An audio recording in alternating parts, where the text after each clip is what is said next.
We'll work on section 6, deep dive into PyQGIS. We are going to look at two classes. The first class, this is one of the largest classes that PyQGIS offers. It's called QGISInterface. You can already tell that this class is a special class because it doesn't start with QGIS like many other classes. This says QGISInterface. Let's open the documentation for that. This is a class which is your main QGIS window. So when you open QGIS and you have this whole application, and it has got some window, it has got some panels, it's got some toolbars, it's got this Python console. All of this, if you want to control anything, you want to add a button here, you want to control any dialog boxes, menu items, everything is your QGISInterface class. So when QGIS starts, it creates this whole application. It says, I want a window, I want toolbars, I want this canvas, I want this processing toolbox. Everything is created by this class called QGISInterface. And your whole QGIS is the instance of this particular class. That means if you want to add a new button, well, you need to use the object of this QGISInterface class and say, I have my QGIS running, I want to do something with that. And that's the reason it has got a lot of functions that allow you to control every part of QGIS. One problem though, we have a lot of methods that are available here, and maybe you find method. Let's say you have a method here, add vector layer. That's useful. I want to add a vector layer to QGIS. This method allows you to give a path to a shapefile and add it to QGIS. I want to run this. How do I run it? You know that you cannot run this method on the class. You can't run it on QGISInterface class. You need an instance of the class. Where is the instance? The instance is the whole QGIS application itself. So how do I get the object of QGIS to be able to run this particular method? And that is your special variable that QGIS provides called iface. If you have used iface before, iface is an instance of the currently running QGIS application, which is the instance of the QGISInterface class. So if you want to run any methods from this class, you have to run it on the iface object. So iface is the QGISInterface. So when QGIS starts, it creates this object, which is your QGIS application, and saves the reference to the object in this iface variable. And that's why if you want to do anything, you prefix that with iface, and that's what we'll use to reference this particular object. So let's see what we can do with this. We're going to go through some examples and learn how to control the QGISInterface using Python, and also how to add some widgets like drop-down and buttons to QGIS for your PyQGIS work. Let's start on the first one. One of the things that many people want to do is, I want to change the title of my QGIS window. Right now, my QGIS window says Untitled Project QGIS. Can I rename this to be my own QGIS? Maybe I want to deploy a custom version of QGIS and I want to change the title of the window. There's also a very useful application that we'll see later in the course where I want to display some additional information about QGIS in the title bar. How do I change the title bar? Well, let's see this. We have this method called main window. If you say iface.main window, you get the main QGIS window. So you get the object that is the main QGIS window, and then you can manipulate that.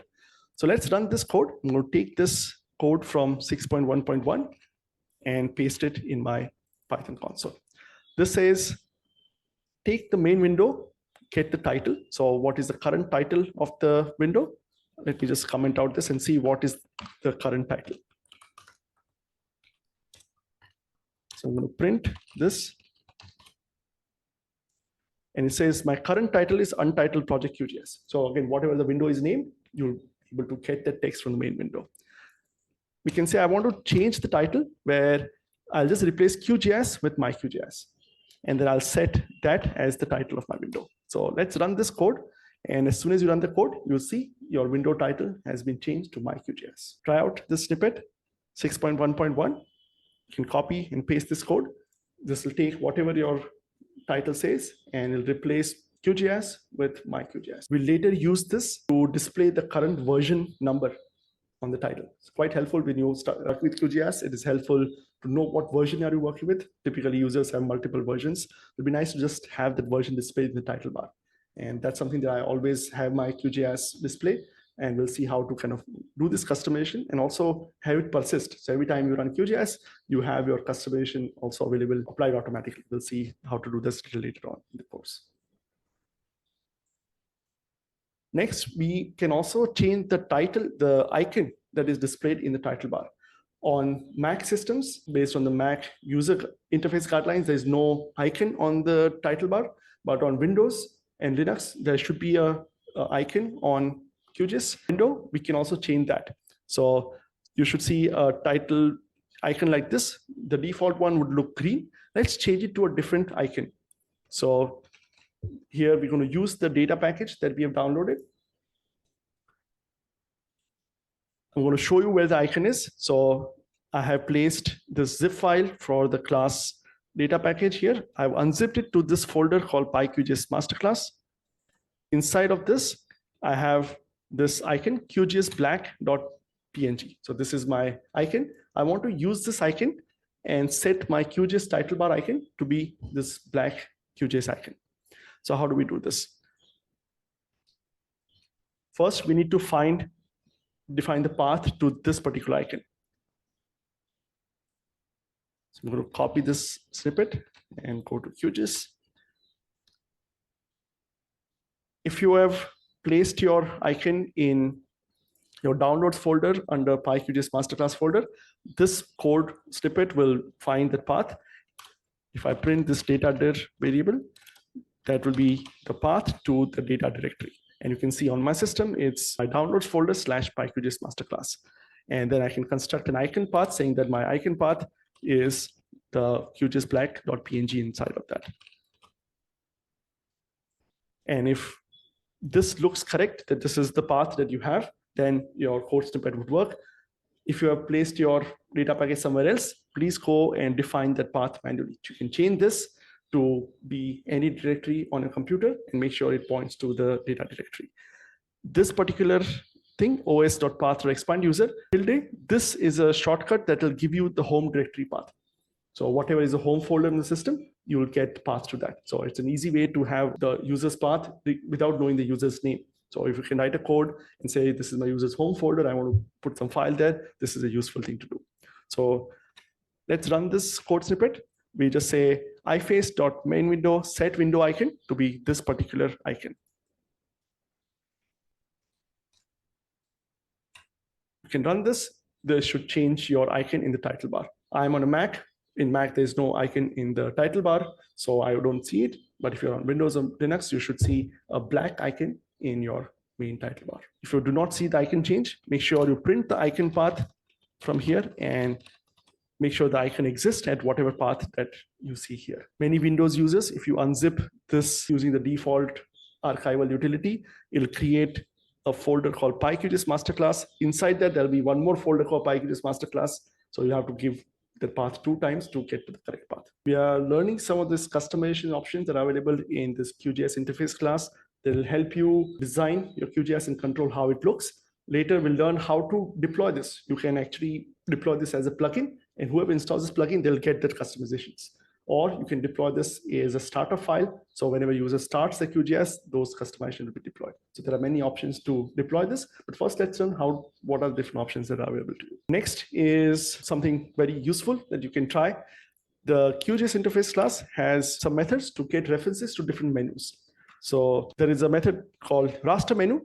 This will give you the reference to the main raster menu. So if you see QGIS, you have this raster menu, vector menu. If you want to add stuff to it, you can add that.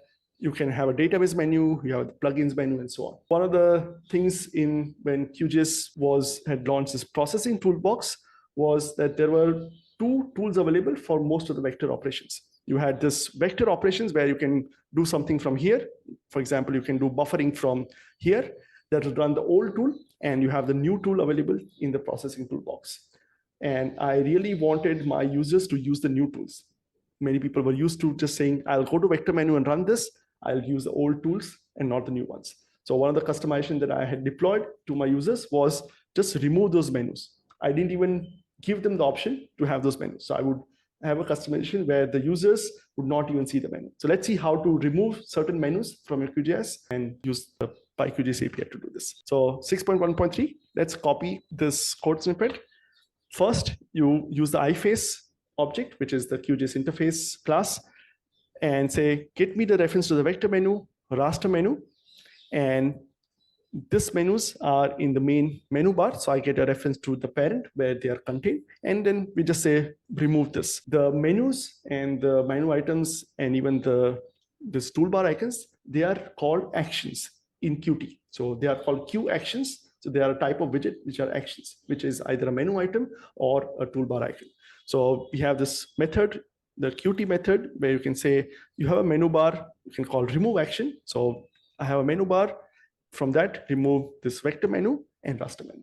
Go ahead and run this tool, run this code, and you'll see your vector and raster menu are gone. Don't worry, this customization is not permanent yet. So if you restart QGIS, they'll come back. But this is an idea that through your PyQGIS API, either through a plugin or through different ways to deploy customization, you can control what appears.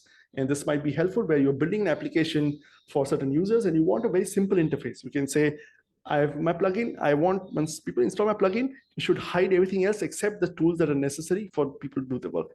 And then your plugin could actually add code like this to hide everything else from the user interface. If you really want to get them back now, that is menubar.add action. So you can just do menubar.add action here instead of remove action, and you'll get those back. They'll come at the end of the menu. Since the default, when you add something, it'll go at the end. There is also different methods where you can insert the item at a specific place. Right now, we're not going to worry about that. So many times you want a very simple interface. So if you want to have a plugin, for example, you have an idea that I install my plugin, I'll give you some options like a clean interface. And you just remove everything except the main part. And you may have different ways to customize and you can kind of do this. Or you can say, I have a very specific requirement that whenever you install my plugin, I should get a new menu. So let's say I want to do something useful. I have this help menu. And I want to add some new option here. Maybe you are trying to customize your internal version of QGIS and you have an internal documentation page and you want to add a link to that in the help section. I also find it is helpful where in the help section, there can be a link to the official forum for asking questions on QGIS. QGIS has adopted the Stack Exchange site as an official forum for Q&A. So it'll be nice if you can add a link to gis.stackexchange in the help menu. So let's learn how to do this. So I want to add a new link here, which when the user selects that option, they'll open up the gis.stackexchange and that'll be something useful. So let's see how to do this. First step, we need to get a reference to the help menu. So we already know how to do this. We'll just say iface.help menu. This method will give you the reference to the help menu. And we want to add something to it. So we want to add some item to it. And that can be done using this method called add action. As I mentioned, we have something called a Q action, which describes any menu item or button. So I want to add this. I want to define a Q action first. So let's see how we can define a Q action. You can say, I want this Q action to have, you can have an icon or a string. We can just say, I will have just a string saying that go to gis.stackexchange. So this is my action that I want this button, this menu item to be added to this particular menu option. And let's just do this. I'm going to add this. You can also say, if I add it right now, it'll just add right here. I want to add this separator. So there's a separator line. We can also add a separator here. Let's run this. And you can see I have this one more item, which is go to Stack Exchange, which I just added using this lines of code. So I defined what the menu item looks like using this Q action class, and I added a separator and I added the action to the menu. But when I click, nothing happens. Like I really want QGIS to open that website. How do I do this? So I need to learn how to control what happens when user clicks on them. And for that, we need to learn about this concept called signals and slot. This is how you control any UI widget when user interacts with them. In Qt and PyQt, you can, each particular widget has certain triggers. That means when you click on it, when you change something, it emits a signal. So right now, when I take this and click on this button, it emits a signal to the whole QGIS that, hey, somebody clicked this button. You can write code that will listen to that signal and say, whenever this signal is emitted, go and do this. So you can write a function that will be called whenever the signal is emitted. And this is kind of a programming style where you have different widgets that are emitting signals all the time. So right now, for example, if I click this button right now, it emitted a signal that this button was clicked. If I clicked on this, it emits a signal that this button is clicked. If I click on this cross button, it emits a signal that this dialog was closed. So QGIS and Qt applications are constantly emitting signals, and you can attach a function and say, whenever the signal is emitted, you can do something. So first, let's write some code that will actually open a website. Python comes with this default library called web browser, which will say, I want to do something in web browser. So I can say import web browser and web browser.open, and this is the website. So this simple function, open website, will just use the built-in web browser library to open this URL. Now I want to attach this function and say, whenever the user clicks this button, I want to run this function, open website. And for this, I can write code like this: website action dot triggered. This is the signal that will be emitted. So this is the signal, and the slot is the function that you connect to. So slot refers to the function, signal refers to the signal that the widget emits. So we can connect this open website function to it. So now we have this action where every time you click on it, it'll emit this signal, which is connected to this function called open website, and it'll open this browser. Let's run this and see our menu. So you can see I have a menu here, and when I click on it, you can see it opened this new tab on my browser. If you had a code like this in your plugin or in your customization, you'll have, your users will have a new menu item, which will open your whatever you decided to write in your function. Almost all of you will use this when you write plugins, because you want to have a menu item, you want to have toolbar icons, where you click on it and something happens. And this is how you do it. You find out what signal gets emitted, and then you attach a function to it, which will get triggered when the user interacts with it. So try out this. Go and copy this command, 6.1.5. Run this and see if you are able to go and click on this to open the new browser page. Different widgets will have different actions, different signals. So let's go and see the QAction class. So QAction is the menu item. This is added to different user interface components. This is your whatever menu items or toolbar icons. In that, you will see the signals. So there are signals that this object emits. So one of the signals it emits is triggered. This signal is emitted when the action is activated by the user. For example, user clicks on a menu option, toolbar button, etc. So whatever widget you're programming, so if you have a drop-down button, they'll have different signals that will be emitted, and you attach your function to that signal. So here, this signal, this particular widget emits all of the signals. If you hover over it, it'll emit hovered signal. If you change the visibility or you enable, disable, it'll emit those signals, and you can attach different functions to those as well. So you'll have to look at the documentation for the widget that you're trying to code for and see what signal you want to attach to. Most of you would also like to learn how to add a button to QGIS. And you have a button where you click on it and something happens. And this will be, for many of you, this will be the entry point to your plugin that you want to code up, where you say, I will display a button, and when the user clicks this button, they'll launch the main dialog of my plugin. So let's see how to add a button to a toolbar and then code the behavior of that. QGIS has many toolbars. Sometimes it's also helpful to enable and disable certain toolbars. Right now, you can see I have a few toolbars. I want to add something to my plugin toolbar. There's a specific toolbar called the plugins toolbar, where the plugins can add their icons here. And I can see I have this Globe Builder plugin, which has added its icon here. I want to add something to the plugins toolbar, but what if the user has hidden that? It's not enabled.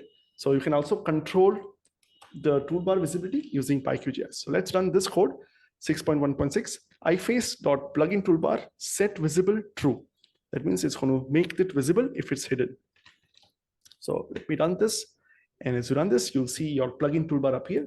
And this is a good, useful thing to do, where if you're trying to add something to toolbar through your plugin, you want to make sure the user sees it. You can just turn it on through code. Once it's on, let's learn how to add an icon to this toolbar. And when you click on that icon, something happens. I want to show you how to code a simple behavior where we'll add an icon.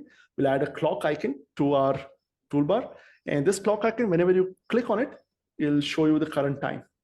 Maybe you're too busy working with your maps and you want to know what's the time. You don't have time to look at your watch. You can just click that button and it'll display the time right there. And again, this is kind of a trivial example, but there are plugins that do something like this. Just yesterday, I was interacting with somebody who has a plugin in the QGIS plugin repository, where if you install it, it'll remind you to take a break every 30 minutes. Useful thing, right? And again, you can code this kind of plugin and say, keep track of this and show an alert every 30 minutes for users to take a break. So let's see how we can add a button with an icon and code the behavior. We'll do the 6.1.7 section now. We are going to use an icon which is given in your data package.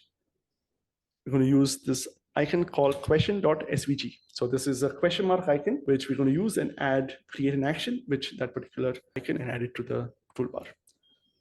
The first step, we want to get a path to the icon. So we have this question.svg file, which is an icon. We get the path to our data directory. Make sure to change it if you have data package somewhere else. We define an icon path, and that should give you the path to the icon on your disk. If you're doing a plugin, you can ship your plugin with an icon, and you can obtain a path to the plugin directory and use that. We'll learn how to do that when we learn about plugins. So this is the path to icon. Now I want to create my Q action. Right? So I'll say I want to create a Q action, and I'll name it show time. This can be an action, can be a menu item or even a toolbar button. So all of this stuff you see here, these are actions, and the actions can be on the toolbar or they can be also part of the menu here. So we'll say my action is show time, and I want to set an icon to it. So there's a set icon method, and the set icon method, you can take a Q icon and set it. Now you need a Q icon object to set it. So we'll say I want, and again, if you go to Q icon documentation, it just says give me a path to icon, and I'll create a Q icon object. So I can just create it right here. This is my icon path, and this is how I can create a Q icon object from PG file, set it, and create an action out of this. We want to now say this action, let's just first add it here. So I'll say iface.add toolbar icon.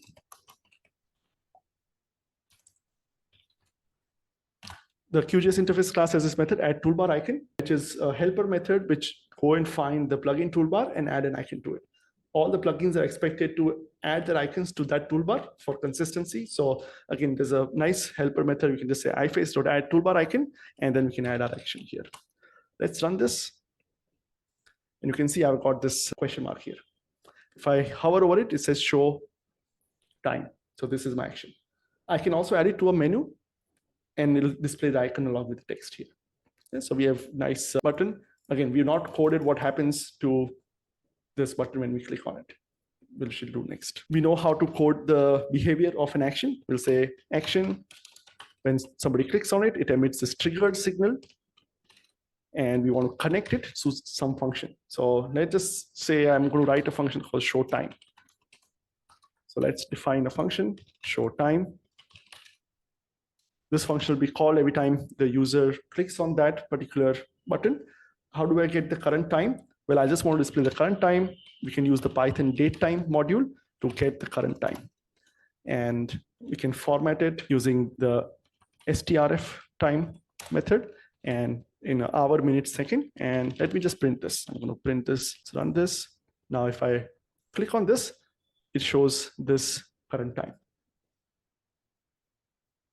So now I'm able to code a behavior where I can click on it and it prints this time here. So this is great, it's working, but this is not a good way to communicate with the user. I want to actually show the user on the dialog. One option might be you can create a queue message box and say current time is this, you can display a dialog. But the dialogues are annoying if many people do not like pop-up dialogues, and they're not a good way to communicate anything to the user. So QGIS provides you with a very nice way to display messages to the user. This is a kind of newer functionality in newer versions of QGIS. You have something called a message bar. You may have seen this when you load something or an error, you get an error, you get a nice message bar at the top. And this message bar is a way to communicate to the user. The message bar also goes away after some time. So it'll display a message and go away. So it's a nice non-intrusive way to communicate with the user. So let's see what you can do. So we have the QGISInterface class, and you can say, I want to display something on the message bar.